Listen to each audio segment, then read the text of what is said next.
Nobody knew where the toy had come from, which great-grandparent or distant aunt had owned it before it was given to the nursery. It was a box, carved and painted in gold and red. It was undoubtedly attractive, and, well, so the grown-ups maintained, quite valuable, perhaps even an antique. The latch, unfortunately, was rusted shut, and the key had been lost, so the jack could not be released from his box. Still, it was a remarkable box, heavy and carved and gilt. The children didn't play with it.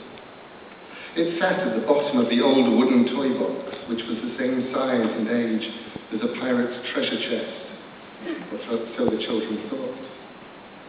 The jack in the box was buried beneath dolls and trains, clowns and paper stars, and old conjuring tricks, and crippled marionettes with their strings irrevocably tangled, with dressing-up clothes, here the tatters of a long-ago wedding dress, there a black silk hat, crusted with age and time, and costume jewelry, broken hoops and tops and hobby horses.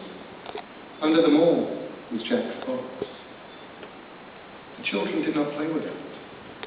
They whispered among themselves, alone in the attic nursery. On grey days, when the wind howled about the house and rain rattled the slates and pattered down the eaves, they told each other stories about Jack, although they had never seen him. One claimed that Jack was an evil wizard placed in the box as punishment for crimes too awful to describe.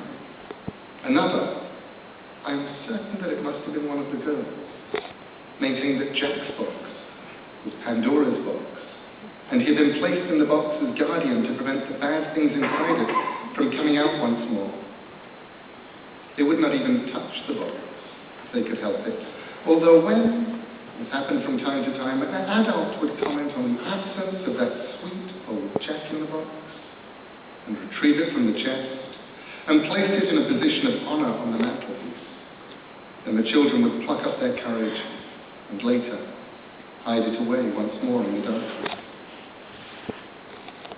The children did not play with the Jack in the box. And when they grew up and left the great house, the attic nursery was closed up and almost forgotten. Almost, but not entirely. For each of the children, separately, remembered walking alone in the moon's blue light on his or her own bare feet up to the nursery. It was almost like sleepwalking, feet soundless on the wood of the stairs, on the threadbare nursery carpet. Remembered opening the treasure chest, pouring through the dolls and the clothes, and pulling out the box. And then the child would touch the catch, and the lid would open, slow as sunset, and the music would begin to play, and Jack came out. Not with a pop and a bounce. He was no spring-heeled Jack, but deliberately, intently. He would arise from the box and motion to the child to come closer, closer, and smile. And there in the moonlight, he told them each thing they could never quite remember, things they were never able entirely to forget. The oldest boy died in the Great War.